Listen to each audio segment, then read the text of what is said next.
जय Malhar news चॅनलच्या सर्व प्रेक्षकांना सपना चौधरीचा नमस्कार। नंदुरबार जिल्हा भाजपतर्फे देशाचे पंतप्रधान नरेंद्र मोदी यांनी केलेल्या घोषणेच्या अनुषंगाने श्री गुरु गोविंद सिंगजी यांचे पुत्र साहेबजादे बाबा जोरावर सिंग आणि बाबा फतेह सिंग यांच्या शहादतीच्या स्मृतिप्रीत्यर्थ डिसेंबर 26 हा दिवस दरवर्षी वीर बाल दिवस म्हणून साजरा करण्याची घोषणा केली असून त्या अनुषंगाने डिसेंबर 26 हा वीर बाल दिवस म्हणून साहेबजाद्यांच्या असामान्य शौर्य आणि बलिदानाची आठवण करून देत असून लहान वयातही त्यांनी आपल्या श्रद्धा व तत्वांवर ठाम राहत आपल्या साहसाने जगाला प्रेरणा दिली। त्यांचे बलिदान, शौर्य आणि मूल्यांकाप्रती असलेली आदर्शनिष्ठा ही सदैव आपल्या मार्गदर्शन करत राहील। याकरिता नंदुरबार जिल्हा भाजपतर्फे आज विजय पर्व येथील भाजप जिल्हा कार्यालयात प्रदेश महामंत्री विजय चौधरी यांनी पत्रकार परिषद घेत डिसेंबर 26 हा वीर बाल दिवस म्हणून साजरा करण्यात येणार असल्याची माहिती दिली असून या अनुषंगाने जिल्हाभरात विविध कार्यक्रमांचे आयोजन करण्यात आले असल्याची देखील माहिती आयोजित करण्यात आलेल्या पत्रकार परिषदेतून दिली आहे। देशाचे पंतप्रधान नरेंद्र मोदी यांनी श्री गुरु गोविंद सिंगजी यांचे पुत्र साहेबजादे बाबा जोरावर सिंग आणि बाबा फतेह सिंग यांच्या शहादतीच्या स्मृतिप्रीत्यर्थ डिसेंबर 26 हा दिवस वीर बाल दिवस म्हणून साजरा करण्याची घोषणा केली असून त्या अनुषंगाने नंदुरबार जिल्ह्याभरात कार्यक्रम घेण्यात येणार असून 10वे गुरु गोविंद सिंगजी माता गुजरी साहेबजादे यांच्या प्रतिमेस पुष्पांजली अर्पण करून त्यांचे परिवाराचे शौर्य, साहस व बलिदान यांची प्रेरक माहिती व्याख्यानाच्या माध्यमातून युवकांना द्यावी यासारख्या विविध कार्यक्रमांचे आयोजन या निमित्ताने करण्यात आले असून त्या संदर्भात आज पत्रकार परिषद आयोजित करून यावेळी माहिती दिली आहे। आयोजित करण्यात आलेल्या पत्रकार परिषदेत नंदुरबार जिल्हा भाजपचे जिल्हाध्यक्ष निलेश माळी, जिल्हा महामंत्री सदानंद रघुवंशी, युवा मोर्चा जिल्हाध्यक्ष प्रशांत पाटील उपस्थित होते।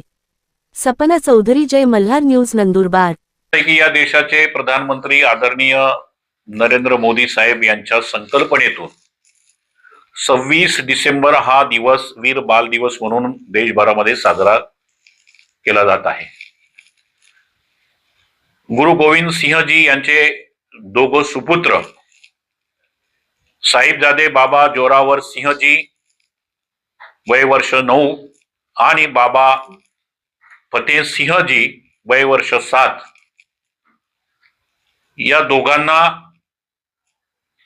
मोगल सम्राट सुभेदार वजीर खान याने मुस्लिम धर्म स्वीकारण्याचा आग्रह केला, मात्र देव देश धर्मासाठी साहिबजादे यांनी आपला धर्म बदलला नाही। वेळप्रसंगी वीर मरण प्राप्त या ठिकाणी केलं, त्याचा स्वीकार त्यांनी केला।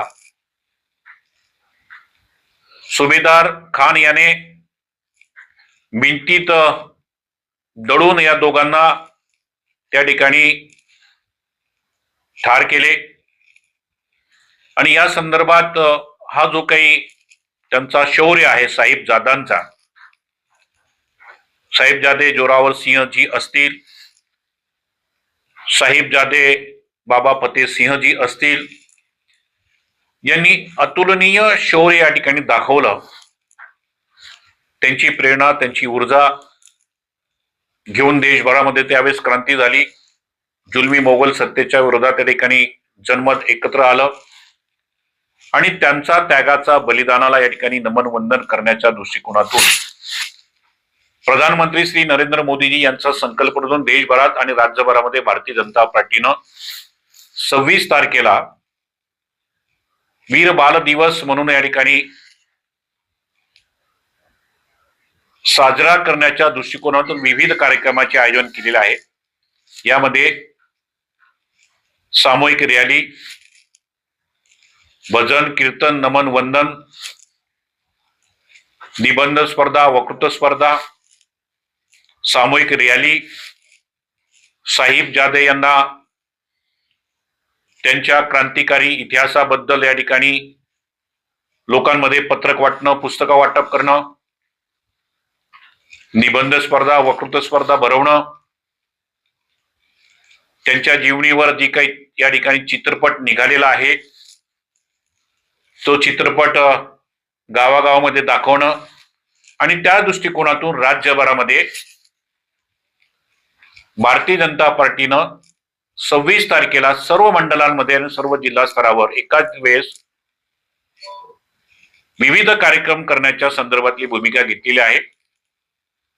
26 तारखेला प्रत्येक कार्यकर्ता भारतीय जनता पार्टीचा असेल का शीख समुदायाचा असेल किंवा जनरल कार्यकर्ता असेल, तो या वीर शहीदांना नमनवंदन करण्यासाठी आपल्या मोबाईलवर, आपल्या डीपीवर त्यांचा फोटो देखील त्या ठिकाणी ठेवेल. भारतीय जनता पार्टीचे अनेक कार्यकर्ते, साहित्यिक, पत्रकार, लेखक, विचारवंत या शहीद दादांच्या संदर्भात लेख प्रसारित करतील. लोकांपर्यंत त्यांचा प्रेरक इतिहास, शौर्याचा इतिहास लोकांपर्यंत पोहोचतील. अशा प्रकारची भूमिका भारतीय जनता पार्टीने घेतली आणि त्या अनुषंगानं विविध कार्यक्रम या ठिकाणी आयोजन करण्यात आले.